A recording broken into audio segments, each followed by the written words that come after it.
En estos momentos hay 2 o 3 aquí que no deben de estar en el altar ahora mismo. No se supone que esté aquí arriba.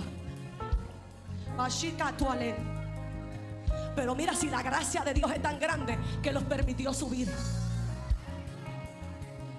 Mira, si la gracia de Dios es tan grande que los dejó subirse y no cayeron muertos al poner un pie en este altar, como en los tiempos de antes. Mira, si la gracia de Dios es tan grande, y mira si somos tan mal agradecidos que cuando nos bajamos seguimos pecando. No estoy hablando que seamos perfectos. I'm not saying that we have to be perfect. Pero yo soy un ser humano pensante. But I am a thinking human being.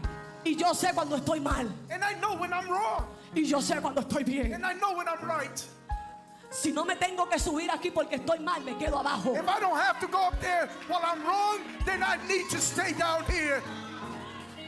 Aprenda a ser humilde. Learn how to be humble. Si estás mal, ¿para qué te subes? If you're wrong, why you come up? Vas a estorbar la adoración del pueblo. You're going to disturb the worship of the Vas a people. estorbar la bendición del pueblo. You're going to disturb, hallelujah, Porque hay the algo en worship el of the altar que people. lo está estorbando.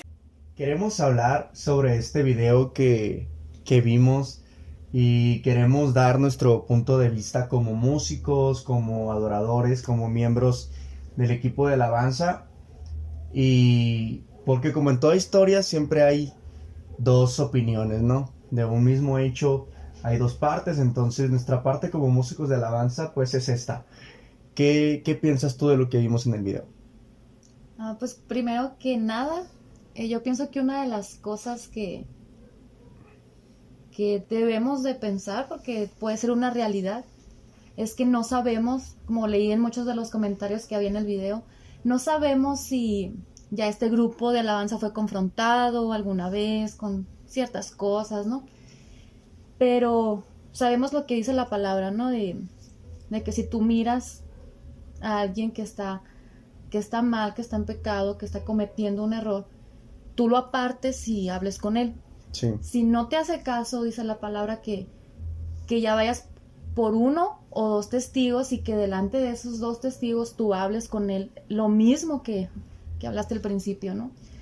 Y dice, si no hizo caso, entonces expónlo ante la congregación, ante la iglesia.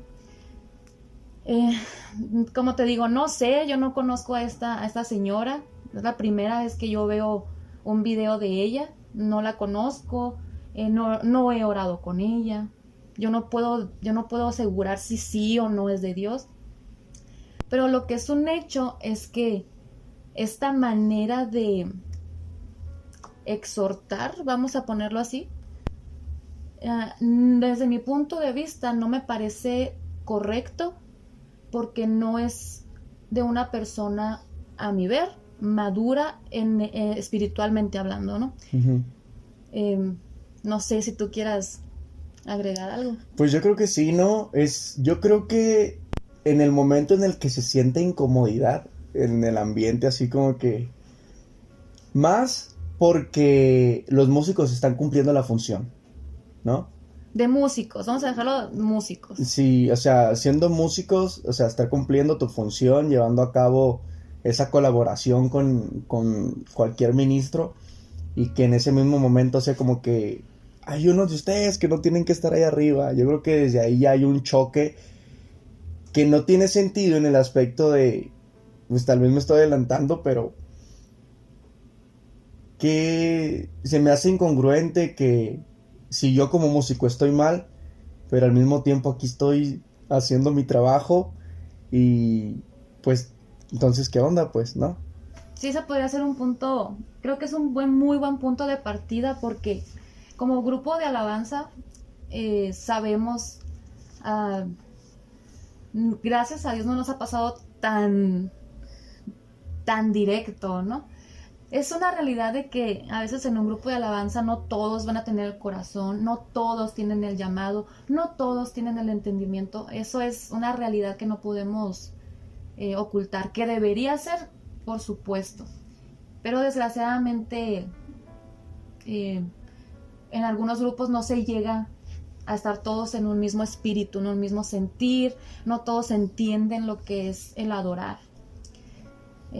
Quiero tocar muchos puntos, pero pienso que me estoy adelantando. Respecto a lo que comentabas, yo pienso que es un muy buen punto de partida, porque para empezar, ¿no? Es como, si estamos hablando de un don de revelación, ya en el momento que dice, aquí hay uno o dos que no deben de estar aquí, es como, Dios no hace nada a medias, al menos en los movimientos del espíritu que hemos estado con profetas muy impresionantes, que hablan de parte de Dios muy impresionante, muy directo, y Dios no trae nada a medias, porque a medias nada sirve. Creo que eso aplica tanto para lo secular como para lo moral y lo cristiano, ¿no?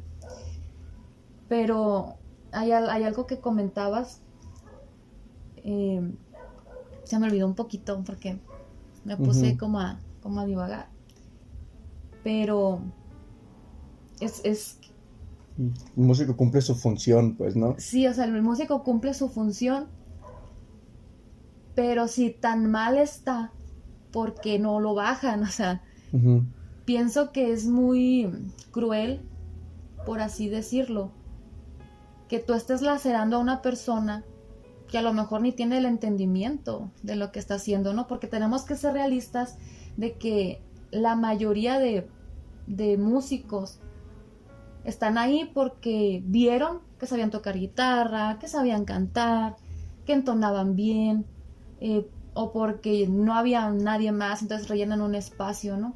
Y no todos tienen ese entendimiento, que puede ser la situación también.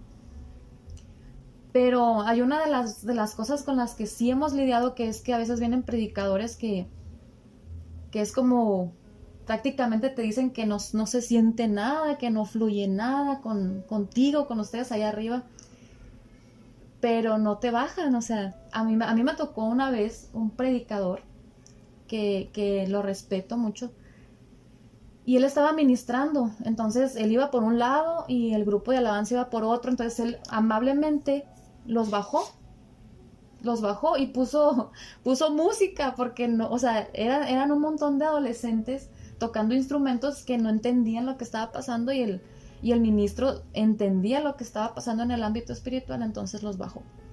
No hubo problema, ¿no?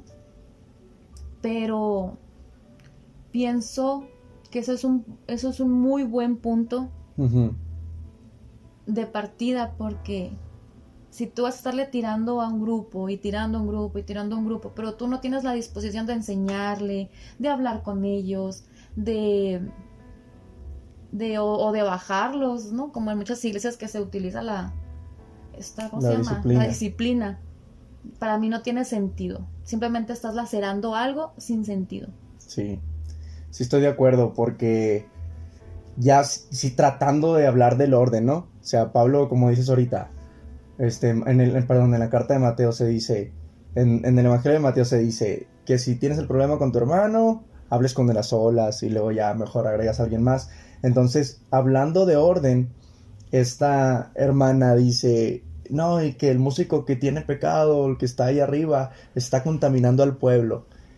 Pero ¿dónde entra esta parte de nosotros de decir, o sea, si estamos contaminando, ¿por qué desde un principio no nos bajas? O sea, ¿por qué desde un principio no cortas con eso, como dices tú, y pon música, pon una pista, pon algo? Pero en vez de eso, pones a cantar a los músicos, te pones a cantar tus propias canciones con el grupo de alabanza, estás ministrando y pides que el grupo de alabanza suba a apoyarte. Y una vez que ya tuviste todo ese apoyo del músico, que ya te generó toda una atmósfera, ya comienzas, hey, están en pecado. Es como, oye, pues entonces si estoy contaminando al pueblo, pues tú eres cómplice. No ¿Por tiene qué? sentido. Porque me estás usando, pues estás usando mis dones, estás usando mis talentos para generar una atmósfera y que tú puedas estar bien a gusto. Pero ¿qué pasa entonces con eso? Pues eres cómplice de mi pecado por tenerme aquí tocando sabiendo tú que estoy en pecado, ¿no? Ahí es donde entra esa incongruencia. Yo creo que ahí es donde ya te tienes que ponerte a pensar. oye, pues si soy profeta, ¿no? Y yo sé que los músicos están mal. Entonces, ¿realmente necesitas músicos para generar un ambiente de adoración o un ambiente donde se pueda mover tus dones? O sea, si realmente tú tuvieras esa autoridad, no necesitarías de músicos. Ujú. Pero el músico, o el más bien el ministro que necesita de los músicos para generar un ambiente, pues ya tienes que dudar también un Sí, poquito, claro. pues, porque ya el músico es el que le está preparando. Entonces, es ahí donde entra ¿estamos en pecado? ¿Estamos cumpliendo una función? ¿O le estamos haciendo el paro al hermano? Yo creo que es muy difícil. Yo creo que el hombre que realmente puede ver el ambiente espiritual va a actuar de la misma manera que actuó Jesús. ¿Por qué?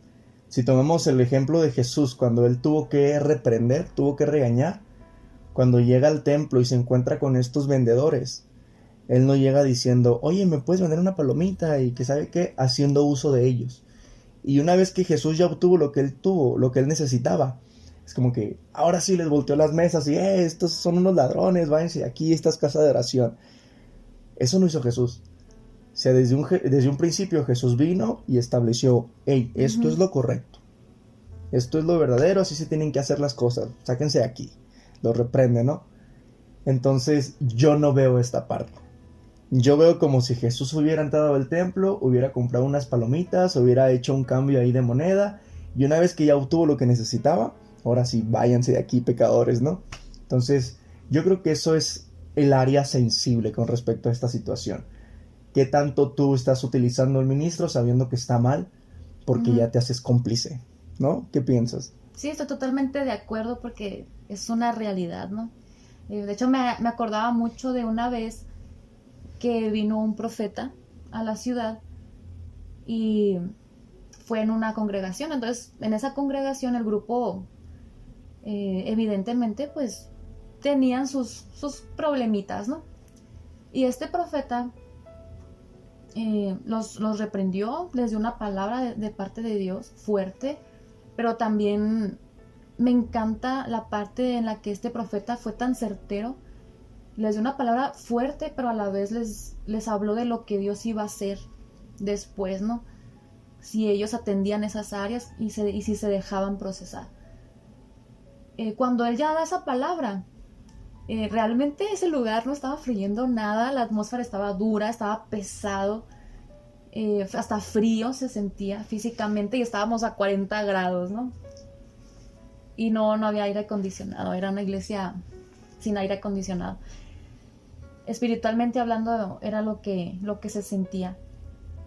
Pero lo que me marcó de este profeta es que él toma el micrófono y él empieza a cantar y comienza a guiar a los muchachos de la alabanza, comienza a enseñarles, comienza a decirles qué notas tocar, comienza a decirles los ritmos, todo lo que se estaba escuchando en el ámbito espiritual, él comienza a bajarlo y les empieza a enseñar, de manera que a los 10 minutos toda la congregación era parte de la adoración que se hizo en ese lugar. Todos estábamos con nuestras manos levantadas, una presencia de Dios muy bonita, y yo pienso que eso es una parte muy importante, porque como líderes de alabanza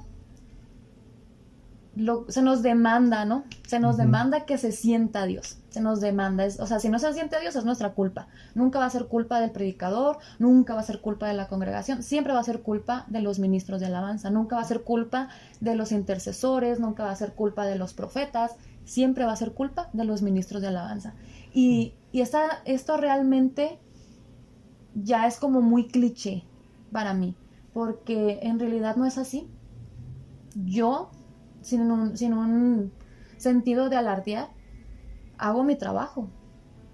O sea, me ha tocado quebrantamientos, procesos, luchas, pruebas, ataques, caídas, levantadas. Se me fue la palabra. Me ha costado una vida de consagración, de crecimiento, de estudio, de constante confrontación. Entonces, que tú tengas todo ese proceso y que estés en un altar y que venga un predicador porque le dieron el micrófono y que venga y diga delante de toda una congregación, ¿sabes qué? No se siente nada cuando tú cantas. O sea, y tú te quedas, y mis horas de ayuno, y mis horas de oración, y mis tiempos de adoración con Dios, donde intimé con Él, donde me habló, donde me ministró, donde me confrontó. Entonces, realmente yo pienso que tú necesitas tener un don de revelación, vamos a ser muy francos, un don de profecía muy afinado para poder dar esta clase de afirmaciones. Porque son líneas muy delgadas que yo pienso que a estas alturas del cristianismo ya no deberían de regir. Ujú. Porque cuando alguien realmente porta un don de revelación genuino, tiene la revelación completa. No es nada más por lo que ves. Obviamente tú puedes ver muchas cosas. Tú ves a una persona y tú dices, oh, se ve muy soberbio, ¿no? Se ve muy arrogante, o ay, se ve triste. Y en base a eso muchos profetizan, y realmente esto no es así. El don de profecía no es así. Un profeta de verdad no se maneja así. Y nos ha tocado lidiar con predicadores que vienen y, o sea, prácticamente te echan la culpa de que no se siente nada, de que no fluye nada. Y siempre la culpa de los músicos. Y si no fluye, es que están en pecado. Pero, o sea, nunca te dicen qué pecado, quién es el que está en pecado. Y es como, y luego, o sea, sí estoy en pecado, pero o sea, ya me dijiste, ¿ahora qué? ¿Qué hago? ¿Qué sigue? ¿Me vas a enseñar? ¿Vas a orar por mí? ¿Me vas a liberar?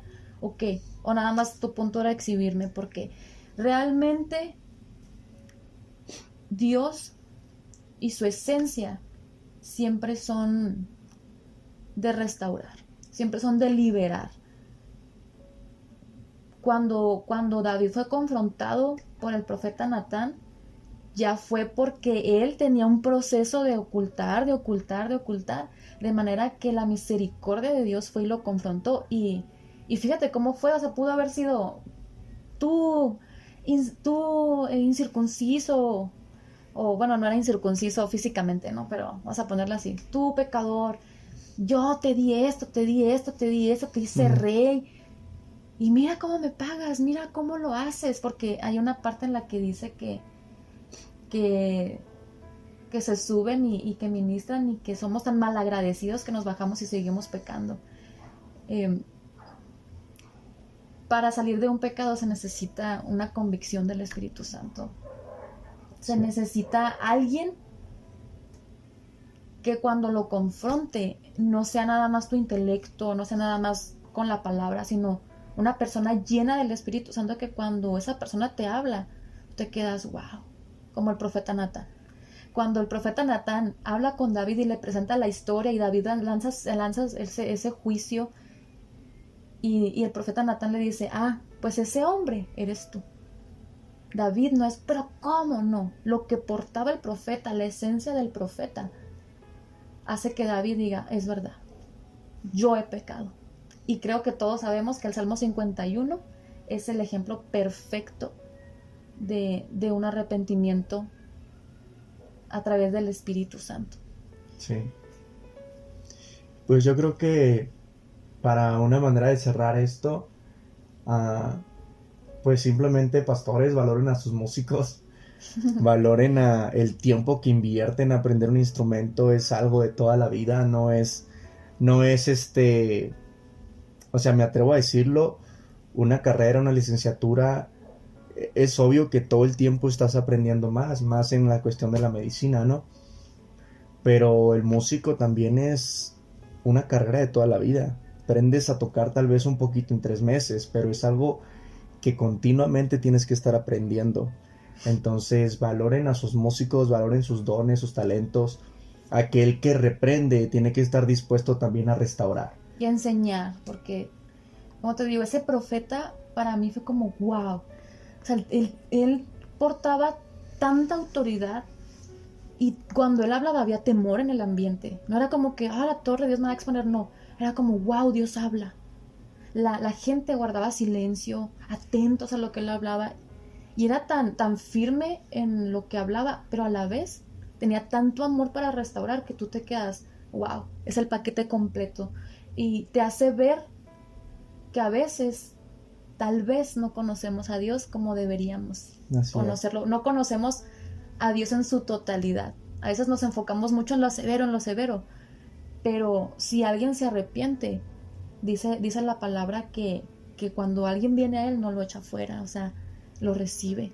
Y nuestro punto debe de ser que todos, o inspirar a todos a que vayan a Él, para que no sean echados fuera. Así es. Pues entonces eso es todo, amigos. Amigo músico, brother, échale ganas. Si estás fallando, esfuérzate por salir de donde estás. Habla Yo te con aseguro que si tú buscas a alguien de confianza, se supone que tu pastor debe ser la persona de confianza para ti, pero si no, acércate a un líder, acércate a alguien que tú veas a Jesús en su vida.